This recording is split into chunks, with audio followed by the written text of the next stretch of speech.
যারা ঝাল ঝাল নাগা পিজা পছন্দ করেন তাদের জন্যই আজকের ব্লগটি। Hello everyone, welcome to my mini blog. কালকে চলে গিয়েছিলাম উত্তরা 7 নম্বর সেক্টরের আউটলেট ওভেন ফ্রেশে তাদের পিজা ট্রাই করার জন্য। সো আমরা তাদের স্পেশাল পিজা থেকে বিবিকিউ পিজা অর্ডার দিই 9 ইঞ্চ, যেটার প্রাইস ছিল 380 টাকা। পিজাটা দেখতে কিন্তু খুবই লোভনীয় লাগছিল।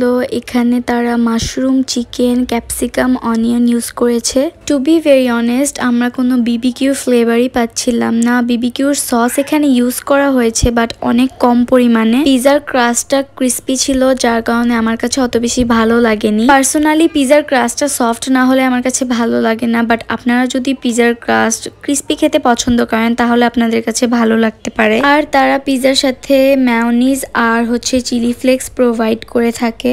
এরপরে আমরা চলে যাই টেস্টি ট্রিটের উত্তরা আউটলেটে। তাদের এখান থেকে চিকেন নাগা পিজা অর্ডার দিই, যেটার প্রাইস হচ্ছে 130 টাকা।